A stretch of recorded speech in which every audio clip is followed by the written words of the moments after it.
Would the US be able to defeat China in a war? We all lose if there is a war between the US and China. Depends on where and how the war unfolds. A Chinese invasion of the US would fail before the Chinese fleet even reaches halfway across the Pacific. An American invasion of China would make Vietnam and Afghanistan collectively look like a fun picnic. Edit. Never thought this comment would blow up. Anyways, the last two examples were supposed to be tongue-in-cheek. They're the stupidest decisions each country could make if they hypothetically go to war with each other. If you kill your opponent, but he leaves you blind, deaf, mute, quadriplegic, did you win? These questions are too abstract to answer properly. Winning a war means achieving your strategic objectives. In Afghanistan, the US failed in its goals to create a permanent democratic government that minimized Taliban influence. Despite the fact that the US military is light years beyond the Taliban. Back to the original question. The US has the firepower to turn China into glass. But that's kind of irrelevant since no sane person would ever want to do that. Would the US's military strength and will be sufficient to compel China into desired political outcomes? It depends. Depends. Could the US defend itself from being invaded by China? Yes. Could the US successfully invade China? No. Or could the US and allies successfully protect Taiwan from invasion by the Chinese? Here's where it gets interesting. I'm going to go with the third scenario. Taiwan is naturally very defensible due to its geographical features. And it's been extensively fortified over the years by the Taiwanese. Now, the combatants in the war would matter a lot. Is it Taiwan and the US versus China? Or do other allies join in the defensive alliance such as Australia and Japan? I'd suggest it would be a high-cost, high-casualty war regardless of the outcome, which would depend a lot on the participation of Japan and Australia. One of the reasons the Chinese would be reluctant to kick this off as aggressors is how Ukraine is going for their buddy Putin. They have a largely untested military in terms of seeing real combat, which would make a big difference fighting against the comparatively veteran professional US military. In any outcome, Taiwan would end up a slaughterhouse of casualties, both civilian and military. Very, very expensive airplanes and Navy vessels would be lost on both sides. The island would be destroyed. And the US hasn't seen a war where their military guys would die at a rate like this hypothetical conflict. It really depends on the circumstances and what you'd consider winning the war. Neither side would be able to invade the other and take over. They're both too far away, too geographically large, and too well defended for that. If it's a war over some third area of land, the US has substantially better air and sealift capabilities, and has recent experience running logistics far from home. I'd give them a substantial advantage if the fight is anywhere not immediately adjacent to China. US equipment is generally better, but China is no slouch in the military hardware department. The PLA has an advantage in numbers, but the bulk of their forces are inexperienced in actual combat.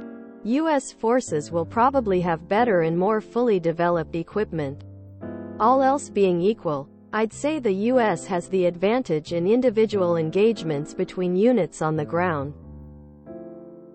The most plausible scenario for a US-China shooting war would be an attempted invasion of Taiwan.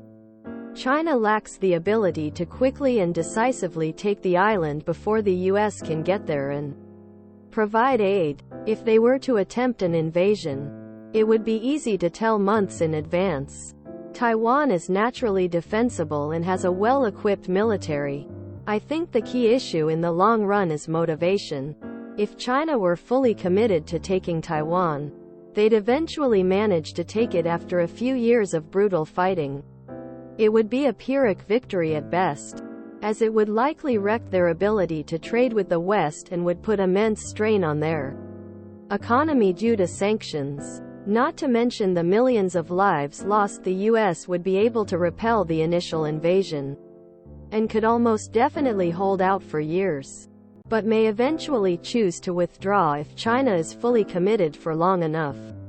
That's an unlikely scenario, however.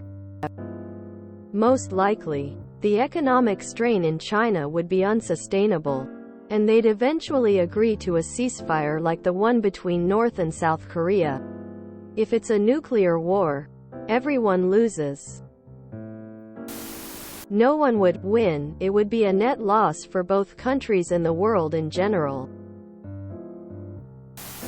So here's the thing. China would probably not choose to go to war with the US if they could avoid it. That's not to say they might underestimate the USA's willingness to defend someone, but I digress. China cannot feed itself by itself. A huge part of China's food supply comes from the USA and their allies. A vast swath of the coal they use to power their country comes from the USA.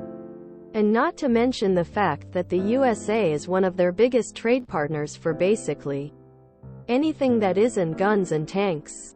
If it came to blows between the USA and China, the American economy would be in shambles.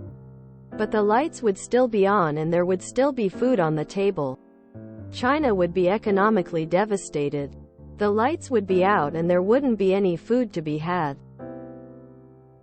But none of that matters, cause nuclear weapons would probably get involved at some point, killing all of us. Hello Steven, shall we play a game? Handily, but it would be nasty and would majorly disrupt the economies of nations around the world. Never fight a land war in Asia. A war like that wouldn't have a victor. Both sides would suffer severe economic consequences just by virtue of being openly hostile to the opposite side and their allies. Any exchange of nuclear weapons would result in an immediate, all parties lose, scenario. If either nation survived the war, they'd collapse shortly afterwards. Both countries would lose. Mutual destruction. It would be a total bloodbath. Nuclear Armageddon would be the outcome. Right now, if we take nukes off the table, and if we assume we mean the US versus China with everyone on the sidelines watching, then China cannot beat the US in a total war. It really is that simple.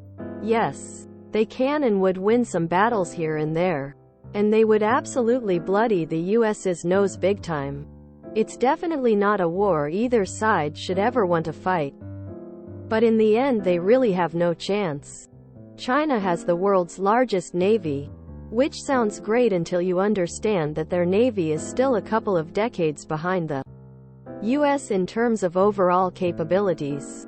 They field just 2 aircraft carriers to the US's 11, and the US's are considerably more advanced. The US has the lead in seaborne missiles, but a fair margin. The US's submarine fleet is far more advanced in practically every way. China can do a lot of damage through just simple attrition, but they're not beating the US Navy. The US Air Force is larger and more advanced. In fact, most people think that China's 5th generation fighters aren't true 5th generation fighters at all. China does have strong air defense capabilities, and those would be difficult to deal with for the US Air Force. But they ultimately would, though losses would be staggering. China has a larger land-based army, but the US Army has far more experience fighting wars. In fact, China's military as a whole is relatively untested. They don't have nearly the experience the US has in combined force warfighting. Meaning China doesn't have the experience the US has in coordinating its army, navy and air force in joint operations. That's a major point. China's war games and drills aren't even as advanced as the US's in this regard. This ability multiplies the pure force a military can deliver. Just think about it. If you have an air force that can soften up ground forces before your army rolls in, and if that army can roll in under cover of naval bombardment and you can do that without risk to your own forces, then even if the enemy has a major numerical advantage, that coordination of force makes it not count for much if anything. China has a very large and capable artillery corps though, which would do tremendous damage to U.S. assets. Their missile capabilities would be a major threat. The question becomes whether the U.S. Air Force is able to quickly establish air superiority, after which they can work to neutralize that threat. And underneath all of this is the single most polished and capable logistical infrastructure any fighting force has ever known. The U.S. can move assets around, establish and defend supply lines, and keep its forces properly supplied better than any other country on Earth by a large margin. And that includes China. Hell, they don't even currently have the logistics necessary to invade an island 90 miles off its coast. And, frankly, this is what wins wars in the end. Putting all else aside, this is the main reason China can't beat the US today. But they know this full well and are working the problem. So it may not be true for too much longer. Of course, we have to define what winning means in the first place. Could the US invade China? Probably not. And China certainly could not invade the US, so how do you win? I take it to mean reaching a point when one side or the other basically can't continue and has to sue for peace. There's zero question in my mind that side would be China, though it certainly might be after a long, protracted conflict. China has a fantastic industrial base, of course, so they can probably keep going for a good, long time on a war footing. The US has that capability too in wartime anyway, but China might have a slight edge there. I don't think it would make much of a difference in the end though, other than how long they can hang in the fight.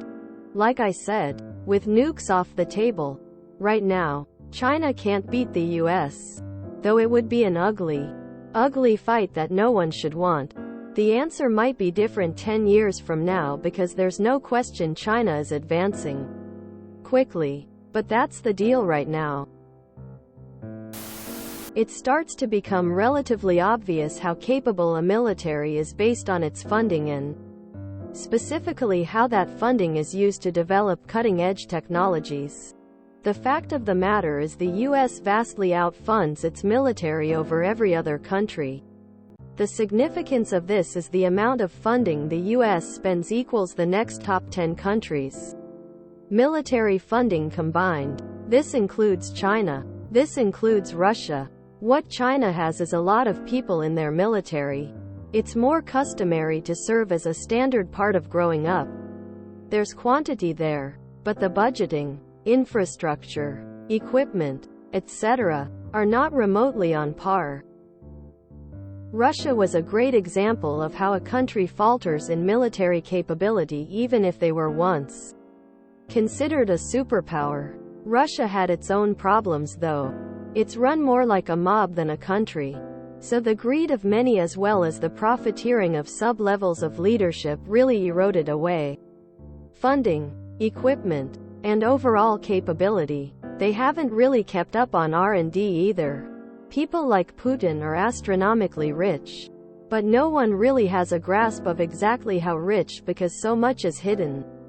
There's a lot of people in the Russian government and leadership networks and key oligarchs that also serve self-interests. Again, it's more like a mob or cartel than a country.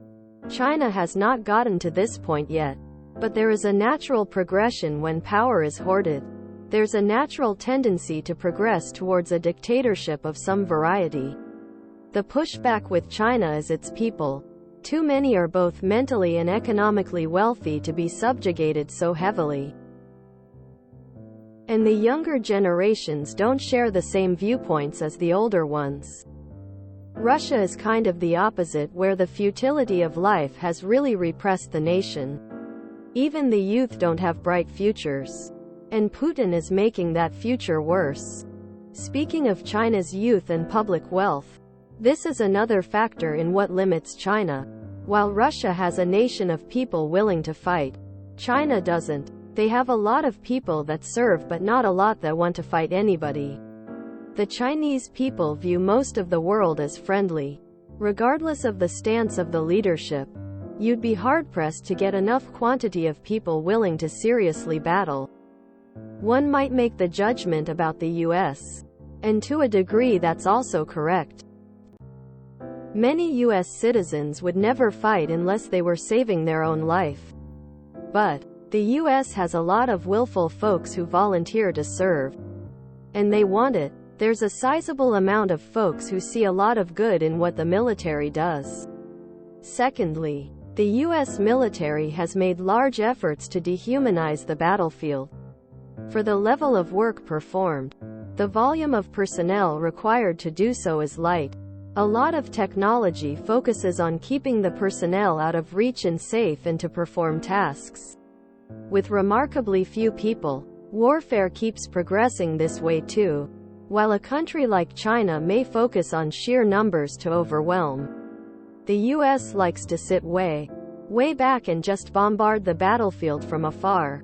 It's an equation of scale when it comes to losses. A good example is Iraq. We were at war for over a decade. We lost in total only a few thousand personnel. We killed millions.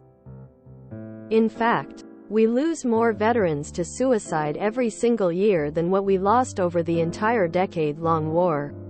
Any war the US faces will be run this way. It will be run with a lot of tech, a lot of long-range attacks, and very few personnel lost over time. The numbers lean way out for the losing side, and there are simply no longer bodies to fight the war. Russia is fighting this battle too right now, and they're going to get to a point where they simply don't have any people that are willing to fight, let alone be effective. China will follow the same path, although they are much more advanced than Russia. A lot of how a war plays out depends on where the war plays out. Both parties are at opposite sides of the world, and this makes any volume force hard to mobilize and support. China fighting on US grounds would be disastrous for China. The US fighting on China grounds would be disastrous for the US. I do think China has a distinct advantage in one place. They have massive manufacturing power. I don't think people really understand the gravity of this capability. China has the means to build extremely rapidly and in extremely high numbers. They have the factories, the people, and the resources to just build immense levels of equipment. In a long, drawn-out war, this could become the critical advantage. It takes time to convert and ramp up. It also takes time to develop tech and proof out ideas. Time is likely the name of the game when it comes to who might win. Tactics would have to match this risk. China would need to rapidly react to advanced tech and very aggressive bombardment of key infrastructures and supply lines. They need to survive the early days without significant loss. Honestly, I don't see that happening. But China is also big. If the war was imminent for a long time, a lot of planning and fortifying could have taken place. If China can survive the early assault mostly unscathed in capacity, China could rapidly transition to development and begin to play the volume game. If this can be done with enough speed, US forces could be overwhelmed or be forced to retreat. Once that happens, China gains freedom to further fortify and build. A period of stagnation would follow, and then China would begin an offensive. This is assuming neither side really plays dirty. The reality is both sides are powerful enough that any battle would carry massive losses of drug out. Like Pearl Harbor and the war with Japan, the resolution would likely require heavy deterrent. Both entities are too big to not use nukes as a tool. Hopefully diplomacy would happen first. But if that fails, There would likely be use. It would be a tool of self-preservation. And I could see the US hold out for a long time. I don't know what China would be willing to do if backed against a wall of loss of country. There are no winners in wars, only losers, only difference being, who lost what and how much.